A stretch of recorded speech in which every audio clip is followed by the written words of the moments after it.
Olá a todos que nos acompanham.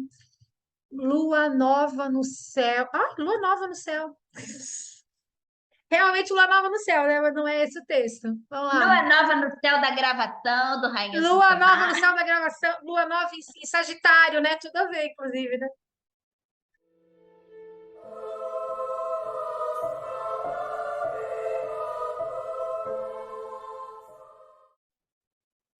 Olá a todos, todas e todes que nos acompanham todos os meses. Lua cheia no céu e as rainhas do Sabá se encontram novamente.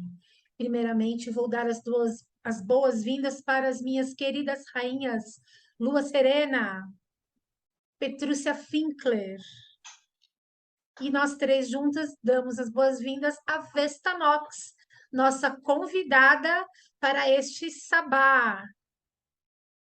Vestanox é o nome mágico de Bárbara, astróloga e taróloga soteropolitana.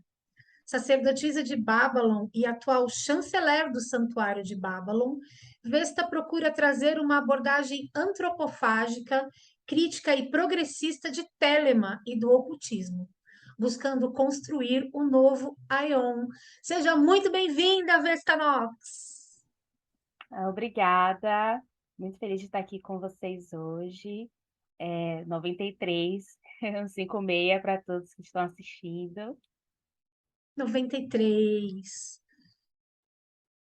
Vesta, conta pra gente como foi o começo do seu caminho em Telemann e qual o seu caminho hoje dentro de Telemann.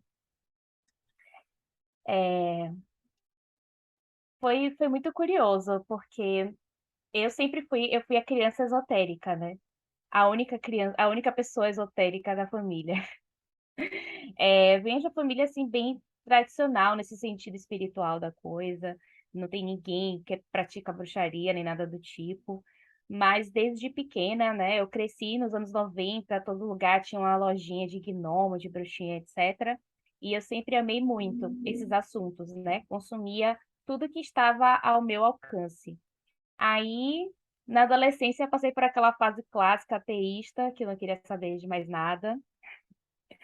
E o que me trouxe de volta foi mesmo o retorno de Saturno, né? Quando eu cheguei na tal fase do retorno de Saturno, eu olhei para a minha vida e eu pensei: onde estão as minhas paixões? Estou sendo uma vítima do capitalismo, só trabalho, socorro, deusa. E aí eu já tinha um processo de terapia, psicoterapia acontecendo há algum tempo. Comecei a investigar, a me lembrar e a buscar quais eram esses hobbies, quais eram essas paixões. E aí eu fui estudar os oráculos, né? Eu sempre amei astrologia, o tarô apareceu um pouco mais tarde, e aí eu decidi estudar, fazer um curso profissionalizante, porque eu queria estudar aquilo profundamente. Na época não tinha intenção de atender nem nada disso. Foi o meu convívio diário com os oráculos que me levou até Telemann, porque quando eu aprendi tarô, eu primeiro estudei um pouco do Waite Smith, depois eu fui pro Marcella, mas esses baralhos não me contemplavam. E aí um belo dia eu vi fotos do Tote, né? Esse daqui. E aí quando eu vi fotos desse tarô, eu pensei, é este baralho, é o meu baralho. Era o baralho que eu estava procurando esse tempo todo. E aí eu comprei um baralho. Quando ele chegou, eu lembro muito assim do meu impacto de ver as cartas pessoalmente. Porque uma coisa é você vê na internet, outra é quando ele de fato chega, e você pega ali e vê aquela arte extraordinária de Frida Harris na sua frente, né?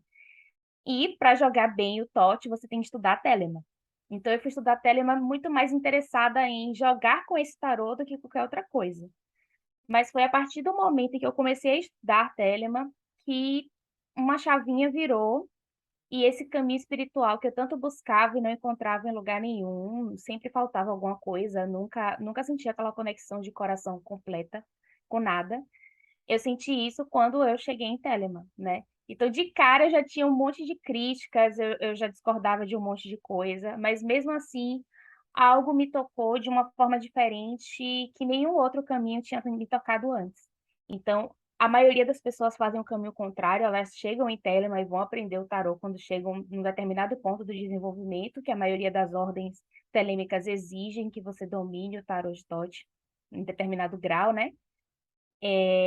Inclusive, meus colegas, quando eu fiz o curso, a maioria tinham chegado até lá dessa forma.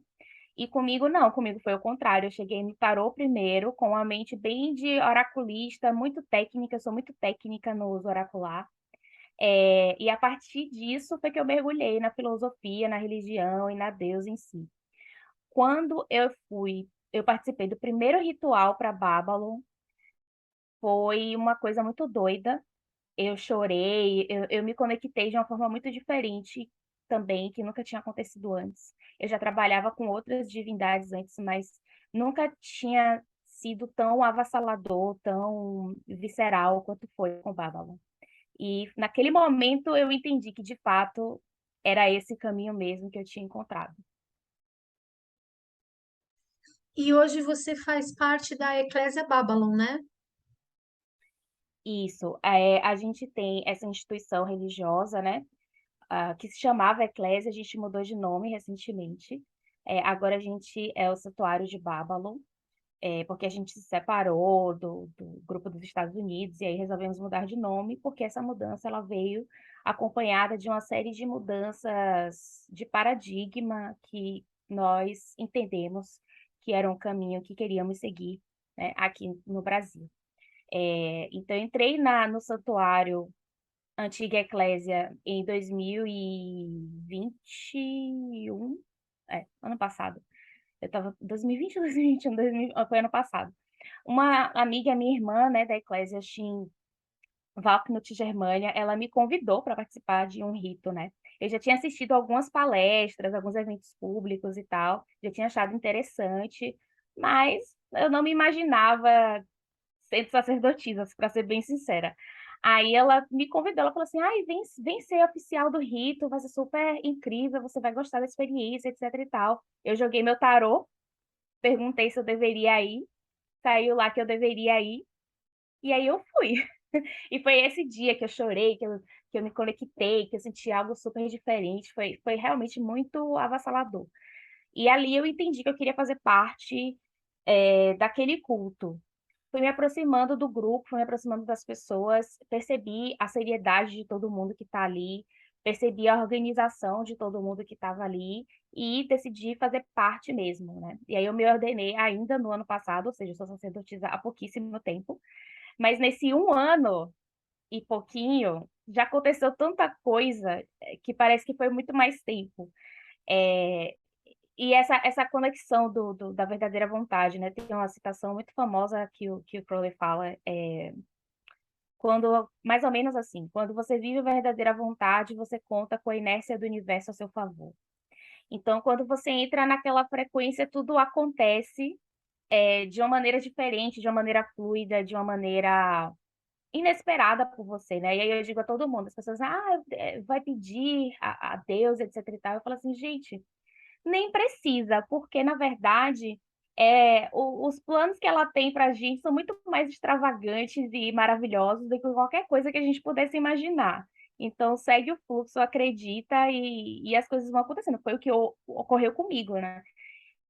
Hoje eu vivo uma vida, eu tenho uma presença online que eu nunca imaginei. Eu fui convidada e entrei em projetos e estou aqui, por exemplo, coisas que jamais passariam pela minha cabeça. Então, realmente, eu acredito que eu estou no caminho certo da minha verdadeira vontade por conta dessas minúcias, desses acontecimentos, dessa noção espaço-tempo diferente que acontece desde que eu me tornei sacerdotisa. Maravilhoso. E o que é a corrente 156? Bom, vamos lá. Para chegar lá, eu vou ter que explicar o que é Telema primeiro.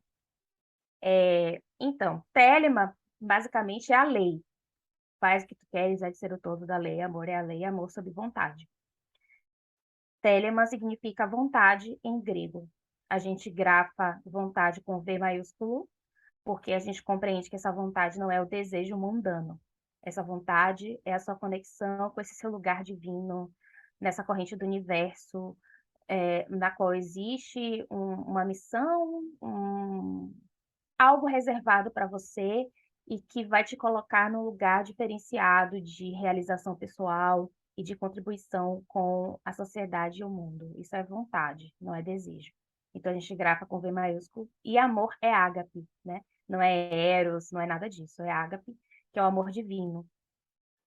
Então, Telema é isso, basicamente, é a lei. Só que esta lei chega a nós a partir de um livro sagrado, que é o livro da lei, que o Aleister Crowley recebeu através da mediunidade da primeira esposa dele, a Rose Edith Kelly, quando eles estavam em lua de mel no Egito.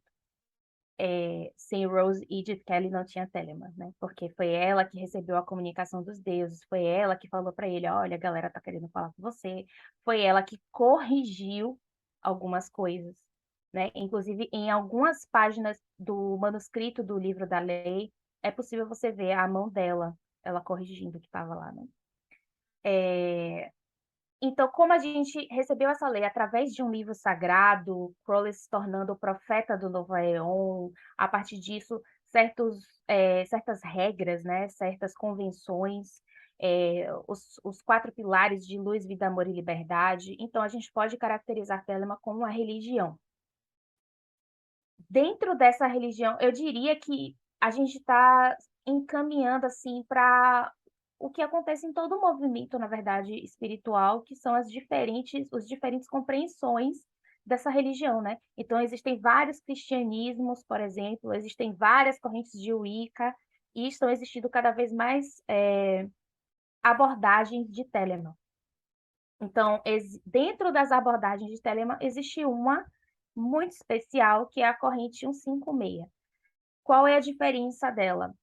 Ela tem um caráter muito mais devocional do que todas as outras abordagens de Telemann até então, né? Então, de fato, a gente faz muito trabalho devocional, a gente se conecta com as divindades dessa forma um pouco mais distante do tal iluminismo científico que o Crowley imaginou, e muito mais clássica no trabalho com divindades mesmo.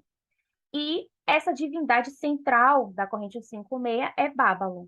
Então, basicamente, a corrente 156 é um movimento que existe desde os anos 80 e que, na verdade, começou dentro da arte, dentro porque Telemann sempre teve muito artista, né? Então, a galera que era artista, principalmente pintores, ilustradores, etc., que começaram a produzir muitas figuras de Babylon, escrever poemas para Babylon.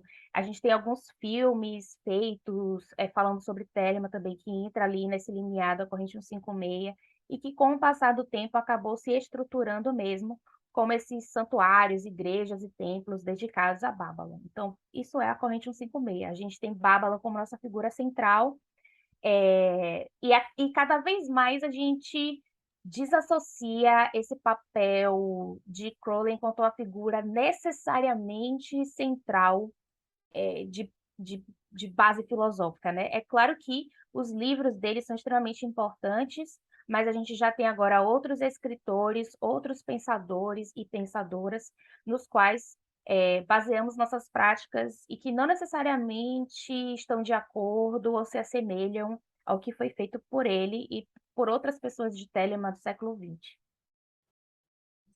Muito legal. Petrúcia, você já teve alguma relação com Telemann, o oráculo, o baralho de Thoth, ou também podemos falar, a gente está falando aqui sobre Telemann numa visão religiosa, né, uma visão bem ligada ao que a Vesta está contando para a gente, né, da corrente 156, mas também tem um lado de Telemann bastante ligado com o ocultismo, né? Então, eu queria saber se você já namorou ou namora, flerta com o ocultismo, e se dentro desse flerte você já se deparou com Telemann, de alguma maneira. Sim, eu, na verdade, entrei na magia através do ocultismo e através do tarô. Então, apesar de ter sido uma criança curiosa com tudo que me caía na mão de astrologia e cartas, né? Eu sou nascida nos anos 70, então não tinha as banquinhas com tanta coisa, mas já existia na minha adolescência eu peguei os anos 90, e com 14 anos eu fui fazer um curso de tarô em Porto Alegre com um cara de Brasília chamado Swami Vivarta, que estava ensinando, porque o baralho de Thoth estava em alta no início dos anos 90. Então, isso era 1990, eu ainda tinha 14 anos, fui fazer esse curso, era tudo adulto, e eu lá. E me apaixonei pelas imagens do baralho, fiquei maluca. Porque antes tudo que eu tinha era um baralho de banca de jornal que tinha os 22 arcanos maiores, que eu decorei a revista que veio junto, e aí eu queria mais. E aí consegui fazer esse curso. E minha mãe me deu o baralho de presente de 15 anos. Foi meu presente de 15 anos que eu pedi para minha mãe comprar na livraria Prós e Versos. Tem alguém de Porto Alegre que vai ver essa gravação, que vai lembrar dessa livraria antiga. E aí eu escolhi o baralho e minha mãe me comprou de presente de 15 anos. E aí eu fiz também o curso primeiro dos arcanos maiores, depois dos arcanos menores com esse cara. E fiquei encantada e comecei a jogar desatinadamente. Então minha entrada foi ali, só que o livro que acompanhava não era exatamente um livro de ocultismo, porque na época também tinha livros pirateados. E aí o livro pirateado era Tarô, o Espelho da Alma, do Gerd Ziegler, acho que era o nome do cara, que é um alemão, que fez uma interpretação bem nova era, na real, em cima do Thoth. E aí eu só fui ter contato com os livros do Crowley, comecei a me interessar por Crowley, mas não tinha internet na época, né? Então não era assim fácil esse acesso. E aí os livros dele não tinham em português. E o que eu consegui em português eram algumas coisas ligadas a Eliphas Levi, a Papus, aí eu fui lendo uns pedaços aqui, uns ali, com uma galera adolescente. E na faculdade, isso foi 90.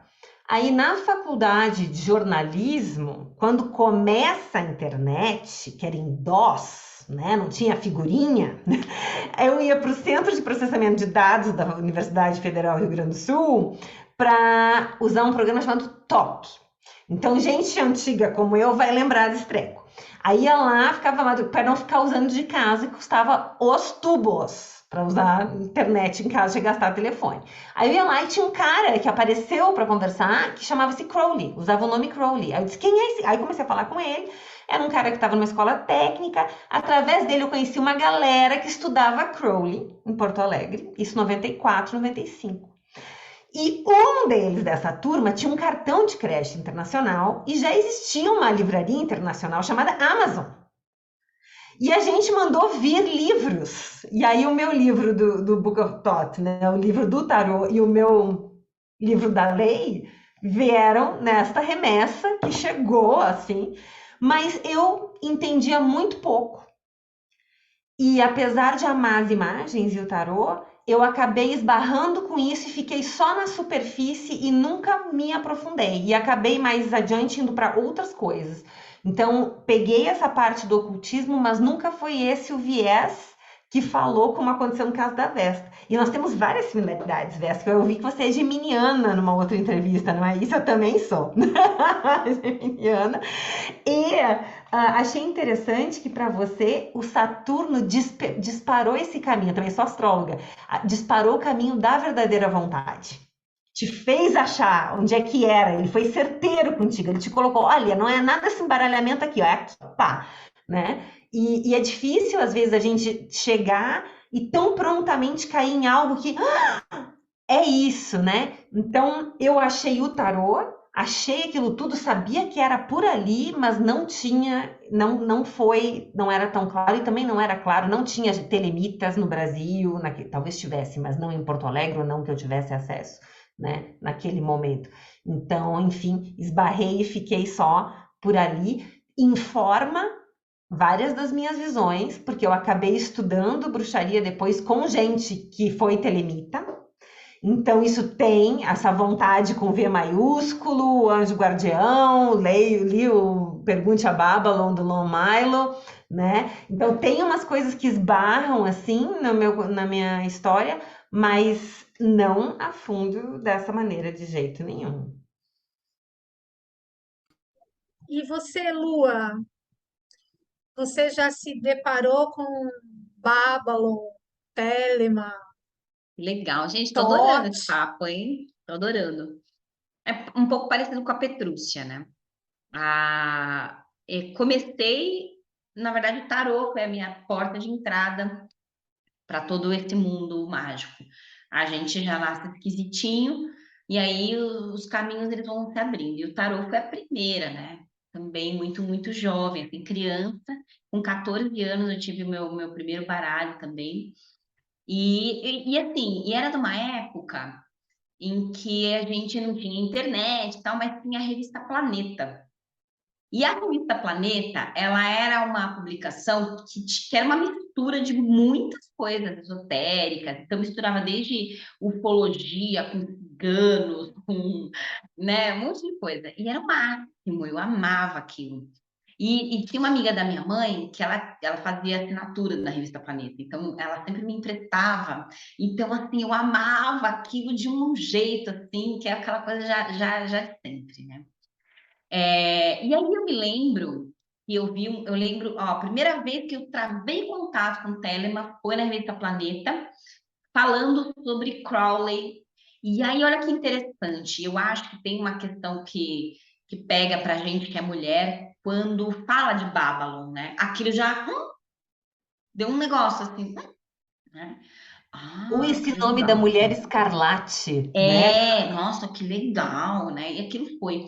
E aí, eu me lembrei de um sonho que eu tive, é, meninota de tudo, né? Eu me lembro, gente, do sonho que era assim, eu entrava num lugar e tinha tipo eu vou dizer que é um ofurô, mas não é um ofurô, era tipo um lugar que tinha uma água quente, assim, borbulhando, e tinha uma mulher deitada de costas, assim, com a mão, eu via as costas dela, né? E era tudo muito vermelho, era tudo muito vermelho, aquele cabelo, parecia um fogo, assim, sabe? Parecia um fogo, assim.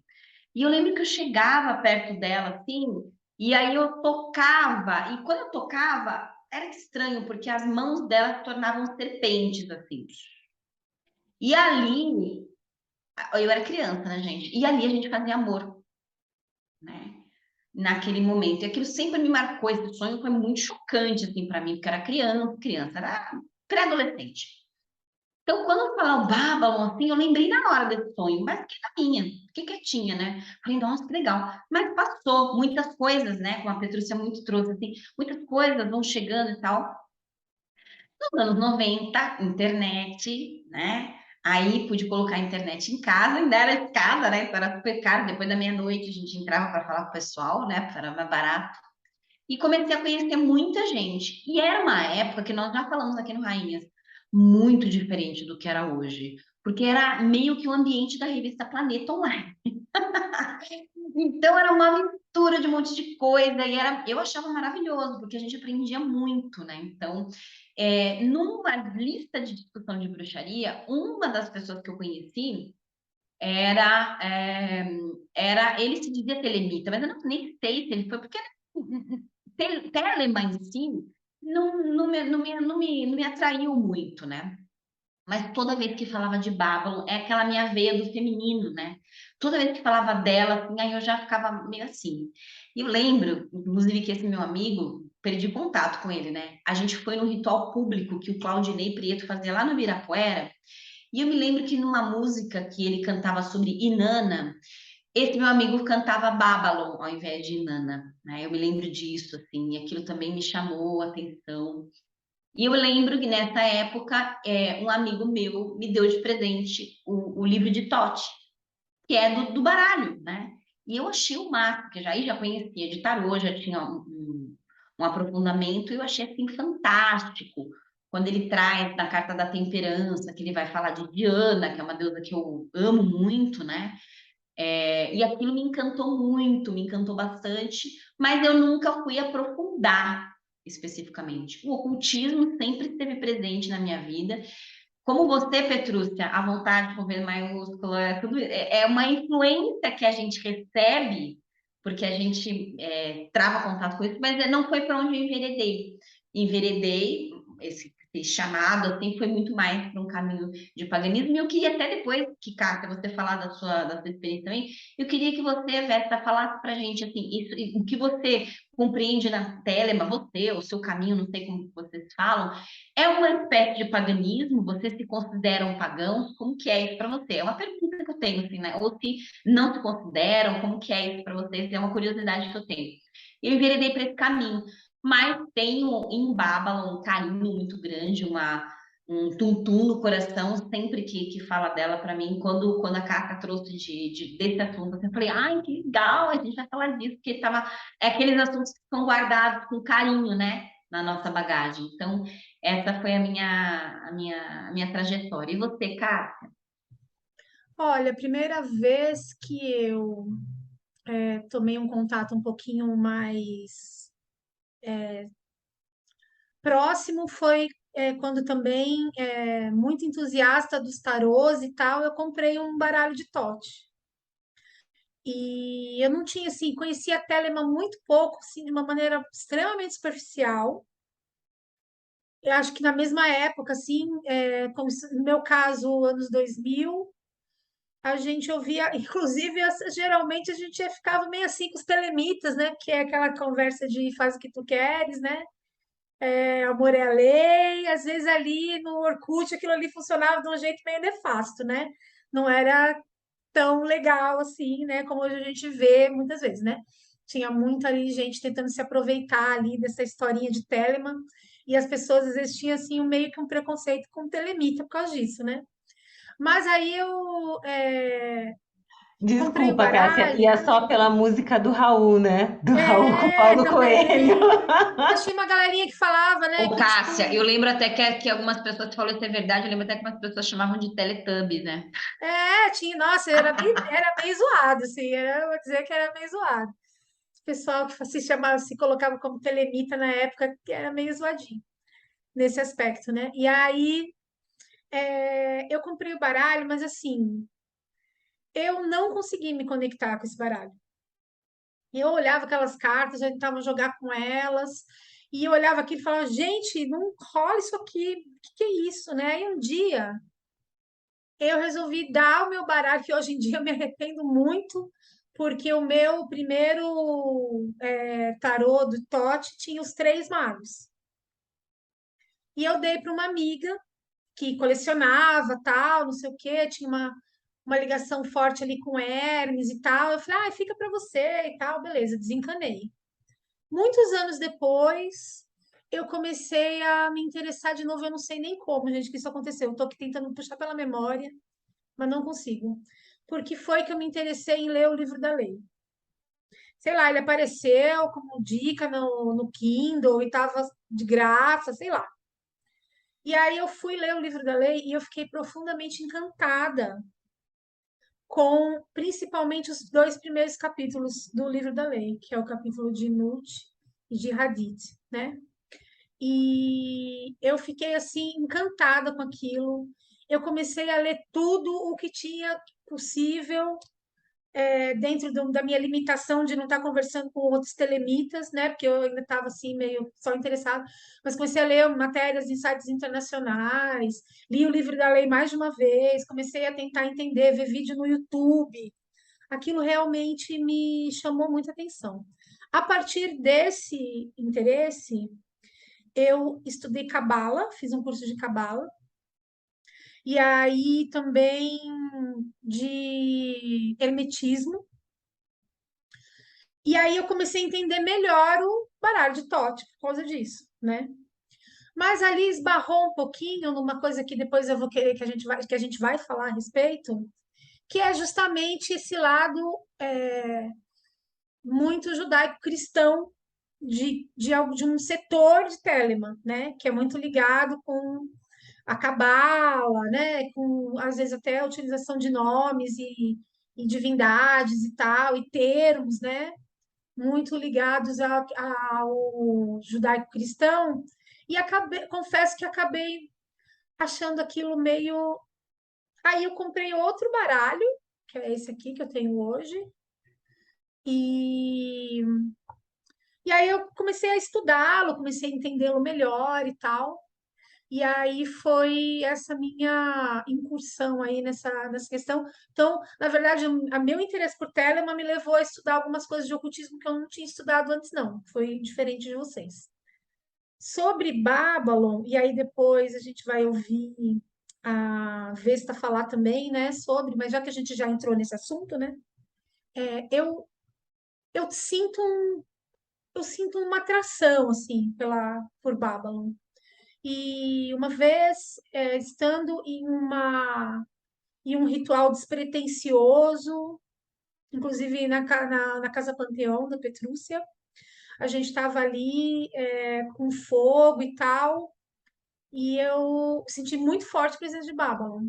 Inclusive, se eu não me engano, era 12 de outubro, aniversário do Crowley, e a gente estava ali, a gente acendeu uma fogueira e tal, e acabou que eu senti forte a presença da deusa no fogo.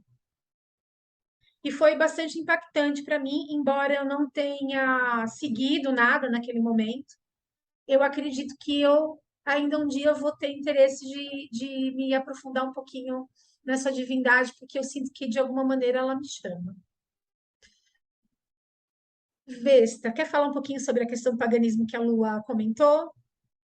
Polêmica. Então, eu acho que eu já vou puxar o ocultismo e etc. para conseguir explicar melhor.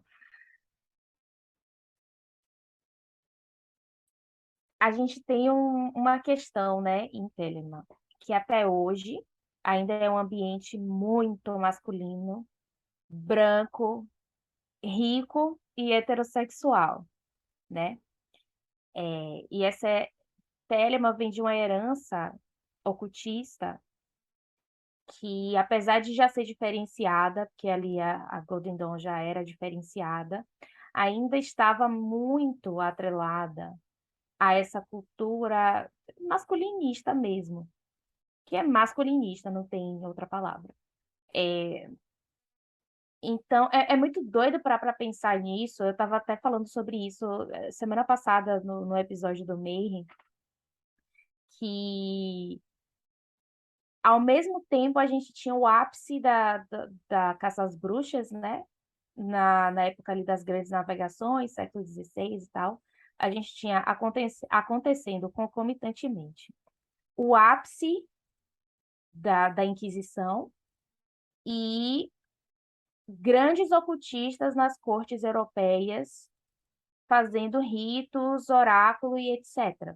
Né? Então, queima a bruxa, que não era bruxa coisa nenhuma, mas o ocultistão tá lá criando sistema mágico para o rei ganhar a guerra. Então, por aí a gente tira como a divisão sexual do trabalho, como os direitos, como os recortes de gênero aconteceram em termos espirituais, né? E aí a gente entra na questão da marcação, né, do outro. Que quando a gente para pensar, existe uma... Ah, o que é cultura branca? Não tem. Aí, na verdade, tem, porque a cultura branca é hegemônica. Quando a gente fala a cultura negra, a cultura nordestina, a cultura chinesa, enfim, qualquer outra, é outra cultura. Quando a gente pensa em roupa, a roupa padrão é a roupa do homem.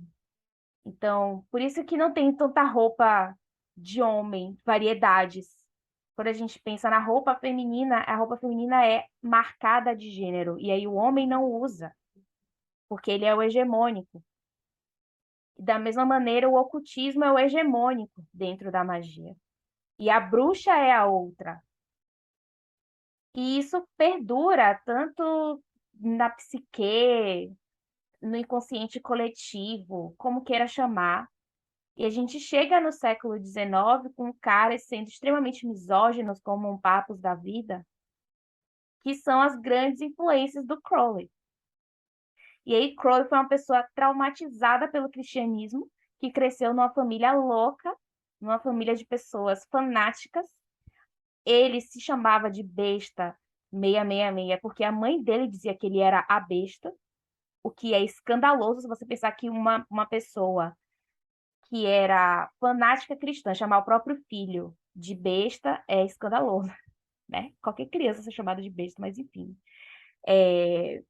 E aí a gente tem essa pessoa com tudo isso profundamente reprimido, que cria um sistema, recebe um livro sagrado, no livro sagrado está dizendo que Telema é o anticristianismo, que Bábala é a anti-Maria e etc.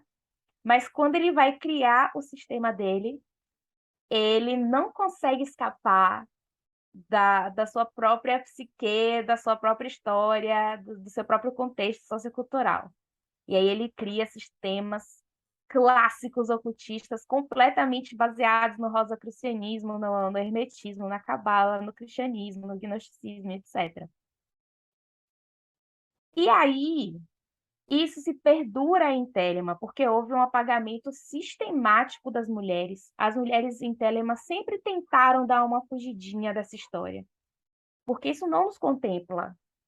Mas o discurso feminino, ele existe, ele sempre existiu. Sem as mulheres não existiria a Telema, foram as mulheres que sustentaram tudo isso. Froller era uma pessoa completamente desequilibrada. Se não fossem as mulheres organizando o que ele escrevia, organizando as mensagens dele, organizando a abadia de Telema, não teria Telema, as coisas não teriam sobrevivido. Mas isso é completamente apagado da história da religião, né? E a gente chega em 2022 tentando fazer um novo Aeon, mas ainda completamente baseados nesse sistema que, ao meu ver, não combina, né? Mas para muita gente combina, então, ok. E aí, até hoje, essas pessoas, principalmente os homens, mas muitas mulheres também, vão ter uma dificuldade imensa de saírem desse lugar hegemônico do ocultismo. Isso me colocou numa crise, porque eu me considerei bruxa sempre. E eu comecei a trabalhar com Lilith, foi a primeira deusa que eu trabalhei. E outras deusas já tinha trabalhado também depois de Lilith, trabalhei com outras divindades, etc. E quando eu cheguei em Telema, eu entrei em crise total. Falei, gente, eu não consigo. Então, eu estudei Cabala, eu entendo de Cabala no tarô, eu sei quais são as relações, etc e tal, mas a minha prática espiritual não é uma coisa que me contempla. Então, eu me considero, sim, pagã, bruxa, muito mais do que ocultista. Só que eu entrei numa crise com isso e eu fiquei tipo, meu Deus, e agora? Socorro. E aí, conversando com uma amiga minha, a gente chegou, com duas amigas, na verdade, foram muito importantes nessa conversa, a Gilmar e a Ana Clara. Eu cheguei a essa conclusão de que o problema é que a bruxa é a outra. E para a gente conseguir ter respeito e se impor e ser escutada, ser minimamente validada, muitas vezes a gente acaba negando esse lugar e buscando o que é o hegemônico. Então, muitas vezes eu entro numa coisa que não tem nada a ver comigo, eu engulo esses livros que não fazem o menor sentido para mim, porque é o hegemônico e porque se não for assim, eu estou fazendo Telema errado. Dentro de Telema, o que mais tem é gente masculinista que vai apontar o dedo na sua cara e dizer que você não sabe o que está falando, etc e tal, blá, blá, blá. E aí você foge desse lugar, né? Só que a corrente 156, um dos maiores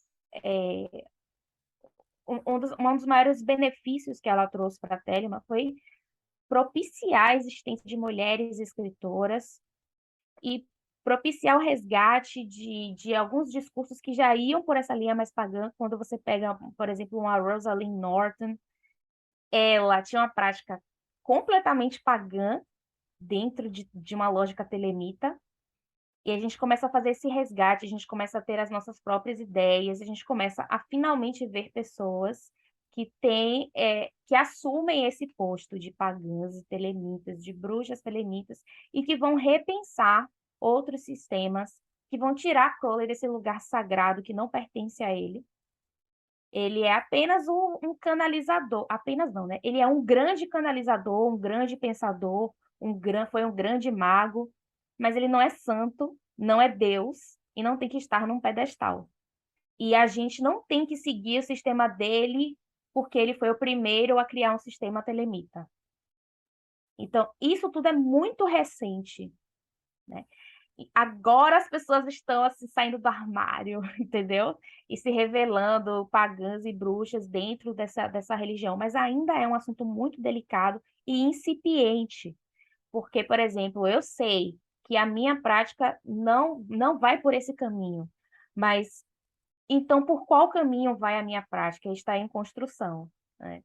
E está no Deixa eu começo só, da construção. deixa eu até comentar um lance aqui que você falando, eu pensei, né? Como que isso é forte. Eu lembro que eu lembro de uma colega dizendo, naquela época mesmo, do começo dos anos 2000 já, ela falou assim, ela estava entrando em alguma vertente de Telema e ela falou assim, não, porque mulher não entende de cabala, mulher não entende de Telema. Eu falei, tá, então você está entrando aí para quê? Né? Por que que você está entrando aí? Que vem muito ao encontro do que você está trazendo. E eu me lembro que foi aí que eu falei assim, não, peraí, não tem... Isso sempre me incomodou muito, então sempre transitei, mas acabei me afastando por isso, que é o que você falou. E eu lembro que depois de um tempo eu comprei um livro da Ellen Kennon Reid, e ela fala de cabala e ela traz toda uma visão pagã, um caminho pagão da cabala. Então ela vai falar de tudo ali. Eu fiquei encantada ali. E eu me lembro de conversar com algumas pessoas e as pessoas satirizavam, porque falaram, meu, primeiro que é uma mulher, segundo que está trazendo uma associação de cabala com o paganismo, né?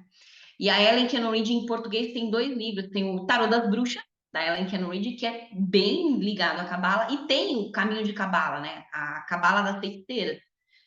E eu lembro que as pessoas satirizavam demais, tiravam muito tal. E eu perguntava, você leu o livro?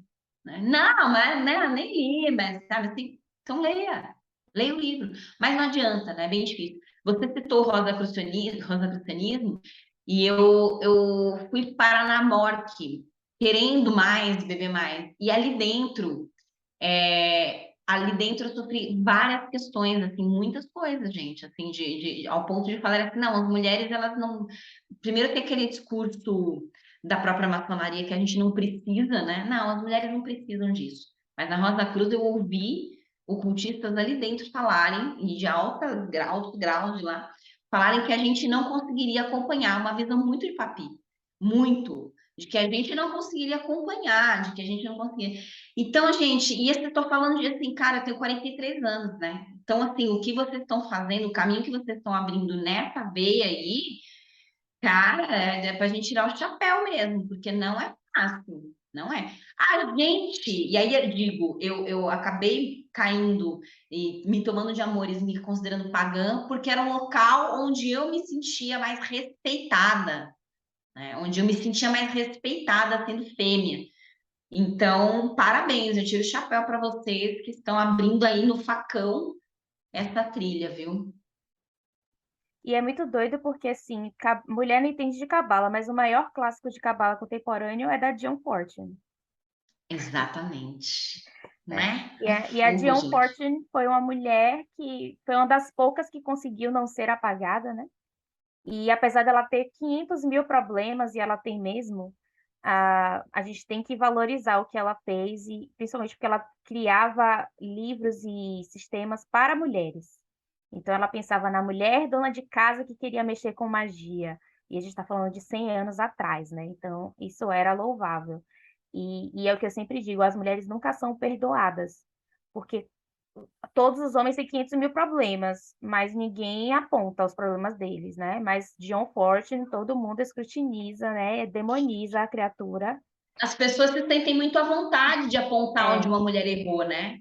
Mas também se sentem muito à vontade de passar pano para os erros dos homens, né? A gente exatamente. não pode errar nunca, porque Ou se a gente errar jamais, a gente vai ser esquecida É. pelos nossos erros, né? Que é um dos motivos pelos quais tem muita mulher que foge de Telema mesmo se interessando, né?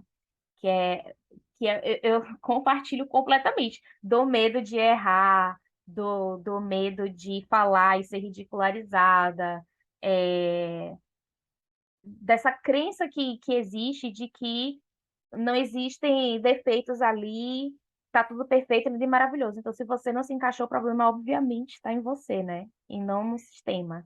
Tem uma condescendência na maneira que a gente é tratada, porque é um clube do Bolinha. Quando eu comecei bem novinha também, eram os meninos que tinham os livros. Esse turma do menino. E aí tinha eu, e aí eles, tipo, botavam a mão na minha cabeça, né? Tipo, ah, vamos ensinar para ela. Mas eu tava pegando de qualquer fonte que tinha, porque eu tava catando conhecimento. Mas talvez, eu acho que, olhando agora em retrospecto, provavelmente teve a ver com isso eu não ter ficado também e ter ido buscar outras coisas. Porque tem um desconforto nessas questões. E Ô, como a gente tem Petrúcia, que mas eu acho que isso aí, diferenciar. lembra da Obsidiana, quando ela falou da questão racial? Eu acho Uhum. que transpondo isso para a gente do feminino, muitas coisas a gente não tinha consciência. A gente achava, nossa, mas que situação estranha, mas a gente não conseguia entender. Era algo que incomodava, mas não conseguia entender, né? É bem Faz isso todo mesmo. sentido. É.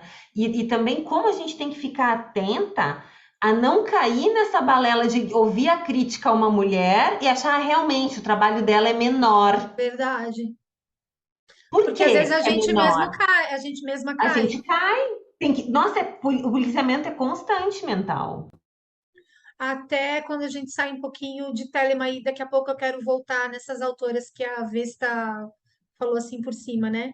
Mas até pensando em próprias autoras que são frequentemente desacreditadas, mas não num sentido de que, por exemplo, sei lá, o trabalho daquela pessoa foi importante ali naquele momento, ela galgou ali todo um, né, um espaço e tal, e de repente aquilo, conforme o tempo foi passando, foi se provando às vezes um pouco diferente, mas ela tem sua importância. Não, ela vira algo que, ah, não, isso aqui eu vou citar um caso que eu já ouvi muitas vezes. Não tem nada a ver com Telemann, mas eu já ouvi muitas, muitas críticas a Mirella Faur, principalmente aquele livro dela, Os Mistérios Nórdicos. Sendo que entendo questões históricas, né? Ali tinha muita gnose pessoal e tal, mas teve um momento em que aquilo era extremamente importante e ela fez um trabalho belíssimo. Mirella Faur fez um trabalho belíssimo relacionado ao sagrado feminino de um jeito que, putz, mas de repente ela escreveu um livro que ali ela tem tanta gnose pessoal sobre o caminho nórdico, e aí quando a coisa começa a vir de fora, muitos estudos, livros falando sobre história mesmo, tal, as pessoas começam a falar que o livro dela é inventado, que ela inventou, que não sei o quê. E eu acho que eu é, já cheguei a ver isso como uma verdade, até dentro disso que a Petrúcia falou, né?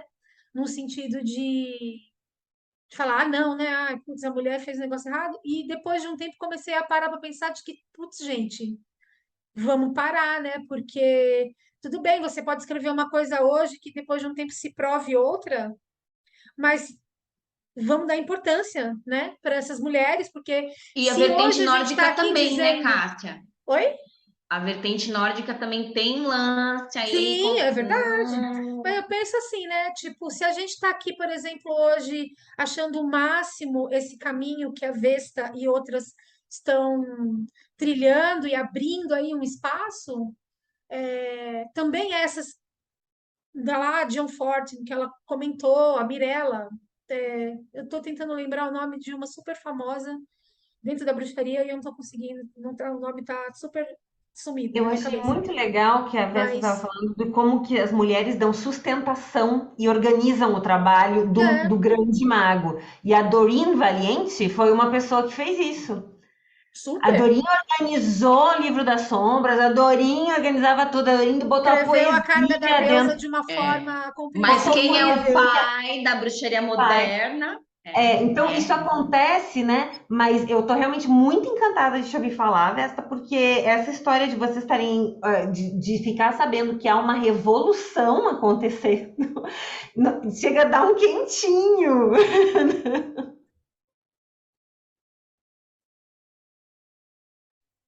E, inclusive, Telema é um paralelo disso, porque muito do que Crowley criou na época era baseado no que eles tinham de egiptologia da época, e que depois se provou completamente errado. No entanto, ninguém invalida Telema por causa disso, né? Os nomes das divindades, Exatamente. se você falar o nome das divindades telêmicas e o nome de certas é, faces das divindades, por exemplo, para um egiptólogo, ele vai ficar tipo, hã? E ninguém invalida Telema por causa disso, entendeu? Então, assim, existe um exemplo aqui, por exemplo. Esse livro, o Liberaba, foi um trabalho primoroso que a editora Penumbra fez, né? Foi lindo isso aqui. É uma edição melhor do que a edição em inglês atual, inclusive. Maravilhoso, Liberaba, tal, Aleister Crowley. Aí aqui tem bem grande, tradução de Marcelo Mota, que foi o cara que trouxe o Telema para o Brasil. Mas só que quem escreveu isso daqui foi Sora Viracan. E o nome dela só está aqui, bem pequenininho, dentro do livro, na ficha técnica. Né? Tá lá, texto Frater Perdurado, que é o Crowley, e Sora Viracan, que é a Mary the State. Ela datilografou este livro. Várias experiências, era Crowley lá em gnose, e ela... Ela organizou o livro. Aí os dois homens, o principal escritor e o tradutor estão na capa, mas a Viracan, que sem ela tudo teria se perdido, porque Crowley não podia estar em gnose escrevendo ao mesmo tempo. Ninguém nem sabe. Mas você sabe que uma das coisas, inclusive, que me marcaram lá na morte foi quando eu questionei esse tipo de coisa. Isso acontece em várias obras, em que a mulher, ela é quem faz lá. Bom, a gente pega lá a Frida Harris, a gente pega a Pamela Coleman Smith, a gente Pois é, pega, isso que eu ia né? falar. O próprio It, né? O baralho que tinha o nome do Uma editor. página Deva com o Osho anos depois, a mesma coisa.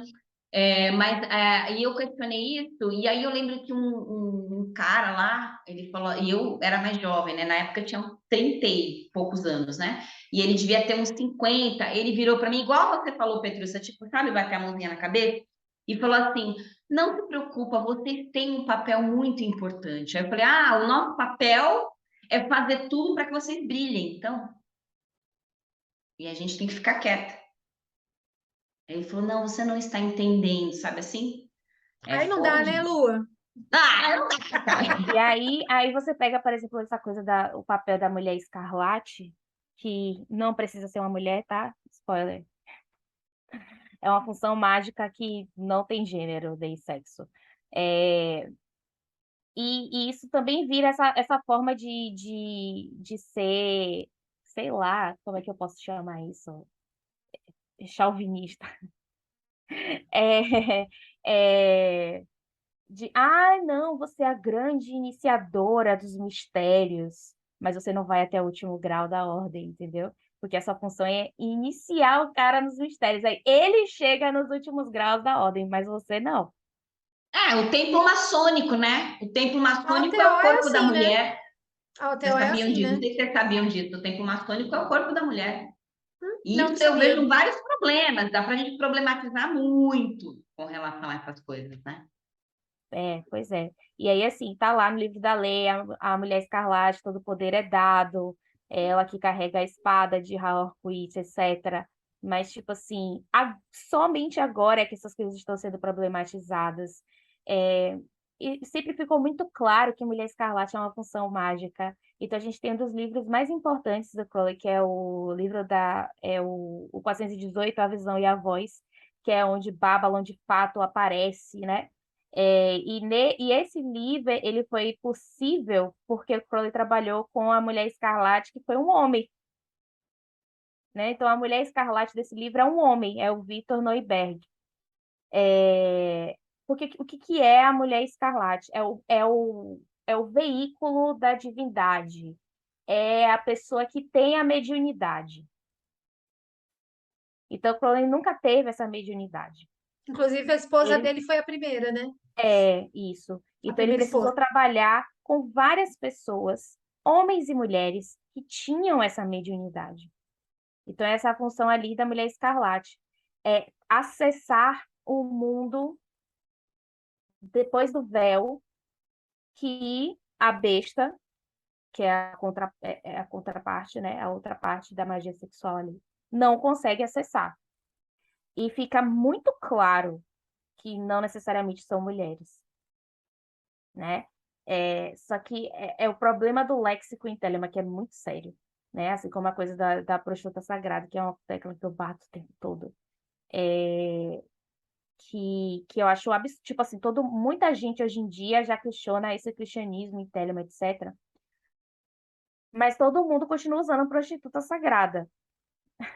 E isso não faz o menor sentido, porque todo mundo problematiza o que a Bíblia fez com as outras divindades dos outros povos. Todo mundo sabe, basta dar um Google muito rápido, que a Bíblia é um grande tratado político de muitas formas, né? E que ali uma parte dessa política era demonizar a religião, os templos e as divindades dos outros.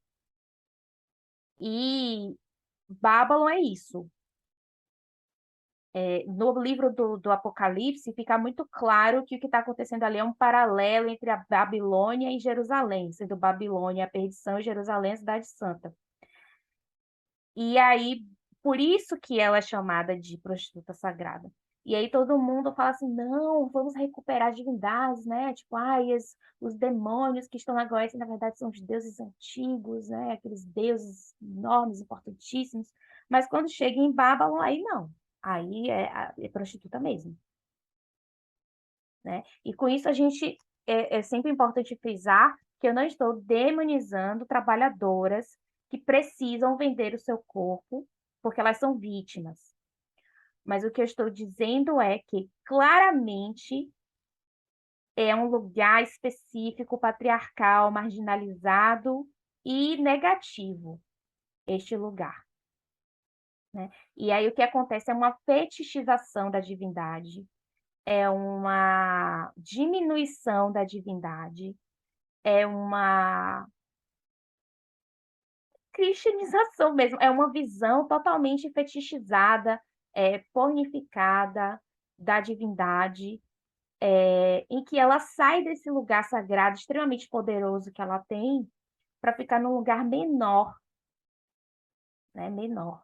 E aí, se você problematiza, você mexe num ponto tão profundo das pessoas que elas entram em parafuso, assim, em curto-circuito. Em curto-circuito. Porque prostituta também configura um uso, Sim, né? Alguém que é sim. para ser usado. Tem tudo Isso, isso também nessa isso. palavra. E Tem tudo no isso e o capitalismo, que fetichismo, pode ser né? comprado, O né? fetichismo que a Vesta trouxe, eu Isso. acho que é muito isso, é o fetiche. Então E aí, assim, com isso eu não sou puritana, eu não quero limpar a magia sexual, muito pelo contrário, mas a gente precisa falar sobre isso. E eu, como uma pessoa que sou graduada em letras, eu levo essa questão do léxico muito a sério, né? O léxico é muito importante, ele é uma construção discursiva. A gente tem tanto essa conversa de tantas expressões racistas que a gente deve parar de usar, e aqui é a mesma coisa. Claro que não com a mesma gravidade, mas enfim, é o mesmo paralelo de problemas lexicais que nós trazemos profundamente, inclusive no inconsciente coletivo, e que a gente precisa desconstruir, que a gente precisa desfazer, superar. Então, é preciso superar a fetichização das divindades femininas, né? Não é porque ela versa sobre a liberdade sexual que ela vai versar sobre vender-se. É uma deusa, ela não precisa se vender para ninguém. Ela é a guardiã da cidade das pirâmides. Quem é você, né? Eu sou um ser humano. E ela é tão magnânima que ela se deu ao trabalho de estar aqui na Terra, de alguma forma, em contato conosco. Porque ela quer, porque é bom, porque o sagrado também somos nós. Mas ela não precisa disso, né? E eu fico, assim, realmente muito chocada com a impossibilidade dessa conversa existir na maioria dos lugares. Na maioria dos lugares, né? Eu já arranjei problemas por causa disso, entendeu? Mas é minha missão, assim, eu tenho essa missão de fazer as pessoas enxergarem que a liberdade sexual feminina não é fetiche, não é pornografia, não é venda, não é para o deleite do objeto. macho, né? Isso. Não é. Hoje, inclusive, aconteceu uma coisa muito nesse sentido, assim. Eu recebi uma encomenda que eu fiz com a Elisa Rimer, né, do Nos Outras. E aí eu fui postar a carta que veio extra, que vem sempre um presentinho, né, uma cartazinha. E a minha que veio tinha os seios das mulheres expostos, né, que são figuras ancestrais, são figuras de nudez feminina, nesse contexto de sagrado feminino e tal. E aí o Instagram derrubou o meu story.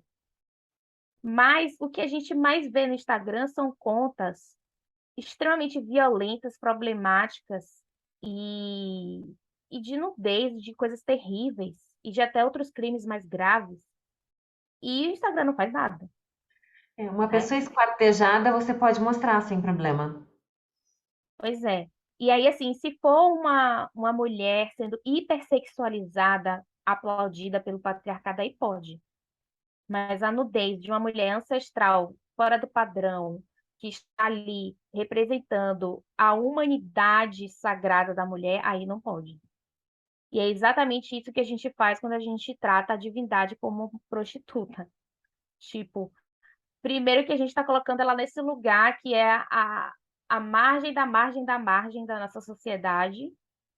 E segundo que a gente está tratando como se a divindade trocasse monetariamente e se e precisasse desse tipo de troca conosco e sei lá, é muito estranho. Eu não consigo nem colocar em palavras direito, mas eu acho muito problemático, muito problemático.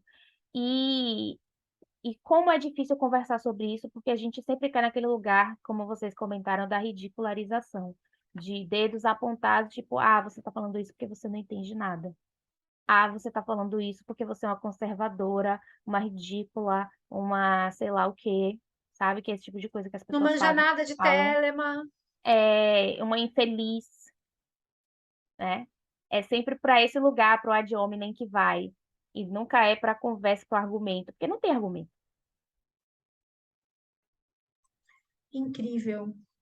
Você gostaria de falar um pouquinho sobre essas autoras que você citou, assim, por cima? Você estava me falando sobre um trabalho, né? Você tem, né? Você e algumas pessoas têm tido a preocupação de trazer essas autoras da corrente 156, né? Tradução de textos e tal. Fala um pouquinho pra gente. Então, é, a gente tem uma produção atual bastante interessante sobre Babylon, sobre Terma, de algumas mulheres que vêm fazendo algo realmente muito interessante. Mas, infelizmente, esse material é pouco traduzido ou não era traduzido até ano passado. Então, esse ano, a gente já conseguiu trazer algumas coisas, né? Por exemplo, foi postado lá no Morte Súbita, o pessoal do Morte Súbita traduziu alguns textos da Amodali. A Amodali é um dos nomes mais antigos e consolidados da corrente 156. Ela escreve, acho que desde o comecinho dos anos 90, e ela tem uma prática muito baseada no enoquiano, então é bem ocultistão, assim, mas vem com esse olhar de Babylon dentro dessa corrente 156, como essa figura poderosa. Então, vale a pena consumir os textos dela. A Modali se escreve assim mesmo, ela é britânica, e tem algumas coisas traduzidas, ela foi traduzida pela primeira vez para o português, tá lá no Morte Súbita, né? Eu falei, Thiago, tem que traduzir, Thiago, ele traduziu, botou lá. E eu fiquei muito feliz de ter trazido, porque eu falava muito sempre de Amodala em todos os lugares, e as pessoas não conseguiam ler, não sabiam, não tinham acesso de jeito nenhum a isso. E os livros dela são, assim, um sonho de consumo que eu ainda não tenho por motivos de... Eles são em libra esterlina, não entrega no Brasil, então complicado, ainda não consegui os livros dela, mas conseguirei um dia. Tem também a Georgia Von Rauta, tem um episódio dela no Mayhem, né? Eu consegui convidá-la, foi uma conversa muito incrível. E aí acabou que desse bate-papo saiu o livro dela, que o pessoal da Abadia de Telema, é, Abadia de Retiro traduziu, que é um pessoal da Astro Argento, né? A Soro Ignis e outras pessoas. traduziram esse livro da Georgia, que é Aproximando-se de Babylon, e saiu agora, no último financiamento coletivo da Daima Editora. Então, tem esse livro já em português. Tem também a Ágia Áurea Via, que tem um livro bem legal, que é bem prático, né? Mas esse ainda não tem em português. Mas eu acredito que agora realmente é só uma questão de tempo, porque percebe-se finalmente que existe público, né? Então as coisas estão começando a ser traduzidas, a gente está começando a conseguir deixar muito claro a importância disso. Então agora eu acredito realmente que é uma questão de tempo. Aí a gente tem um livro que é acadêmico, que foi uma tese de doutorado ou mestrado, não tenho certeza agora, da Manon Hindenburg White, que é o Eloquent Blood, que é um livro excelente e que ainda também não foi traduzido, né? Mas é um livro muito interessante. Se eu não me engano, foi a tese de doutorado dela. E agora ela está fazendo um pós-doutorado sobre algumas dessas personalidades helênicas, né? Sobre a Cameron, sobre a Leah Hersey, a própria, eu acho que a Meredith vai entrar também. Então, ela pegou algumas mulheres telemitas muito importantes, né? Tem várias, Jane Wolfe, enfim, tem várias. E ela está estudando essas mulheres, tentando resgatar escritos dessas mulheres para esse pós-doutorado dela. E provavelmente vai virar um livro também. Então, agora a gente está vendo aí alguns nomes surgindo de mulheres produzindo muito conteúdo religioso mesmo, conteúdo acadêmico, e aos pouquinhos isso chegando em português. Muito legal, maravilha mesmo. É, Muito bom saber que tem um monte de autoras, né? Porque eu estava vendo aqui exato. autores, né? E agora temos esse. Eu vou voltar, olha, eu vou voltar a olhar para a Telema. Muito obrigada, Eu Vesta. também, Olha eu assim, né? também. Por exemplo, a publicação de diário da Leah Hersey. A Leah foi muito importante. A Leah Hersey foi uma das mulheres escarlates que trabalhou com Crowley, e ela foi a pessoa que fez a abadia de Telema ser possível, né? Então, eles foram morar na Itália, Crowley comprou uma mansão lá, que foi a abadia de Telema, e ela que administrava tudo. Ela que administrava tudo, né? E aí, nessa abadia de Telema, a gente teve a Jane Wolfe, que foi uma das estudantes lá e que depois volta para os Estados Unidos, e foi graças a ela que a UTO sobreviveu. E em determinado momento, ali nos anos, final dos anos 30, basicamente só tinha essa loja da UTO no mundo, que era a HP Lodge. Foi lá que o Parsons surgiu, que é um nome importantíssimo, o Jack Parsons, que escreveu o Liber 49, né, o livro de Babylon. Foi ele que escreveu, ele fez o Babylon Working. E essa loja só continuou de pé por causa da Jane Wolfe. Então, esses diários foram publicados, tá começando a acontecer realmente assim, um movimento de resgate dos textos que sobreviveram, só que a maioria das coisas da Leah Hersey não sobreviveram, porque ela foi embora, eu acredito que ela mesma provavelmente destruiu muita coisa, que ela saiu numa situação bem, bem ruim, assim, bem feia. Porque, né, gente, as pessoas que, tanto o Crowley quanto as pessoas que se relacionaram com ele eram meio complexas, né? E muitos escritos dela, infelizmente, não sobreviveram, mas a gente tem alguns diários dela, tem muitos diários da Jane Wolfe, muitas cartas da Jane Wolfe. Então, aos poucos, esses movimentos, eles estão, assim, acontecendo. E eu também acredito que isso vai ser traduzido, né? Esse esforço está começando a acontecer também. Então, o livro da Georgia foi só o primeiro de muitos, né? A gente parar para pensar que tem até livro do Crowley que não é tão fácil assim de conseguir em português. Então, é porque Telemann realmente é o subnicho do subnicho. Então, é complexo conseguir essas publicações, mas isso está melhorando, até pela facilidade mesmo de publicar. E mais, mais importante ainda, finalmente o reconhecimento dessas mulheres, né? Da importância delas, seja no lugar de grandes magistas e musas inspiradoras, como foi a Leila Waddell, seja como grandes magistas administradoras, seja como teóricas, enfim, experimentalistas, acadêmicas. Finalmente, esse reconhecimento ele está acontecendo. Incrível, muito legal mesmo. Vesta, muito obrigada pela sua presença aqui no Rainhas do Sabá. Foi uma conversa deliciosa. Fiquei com, também, assim como a Petrúcia, fiquei com bastante interesse em conhecer mais, porque realmente, em alguns momentos, a gente acaba esbarrando nessa coisa machista, né? De Telemann, né? Historicamente falando, né? E saber que tem todo esse movimento acontecendo, feminino, é incrível. Muito obrigada. Com isso, a gente finaliza essa edição do Rainhas do Sabá.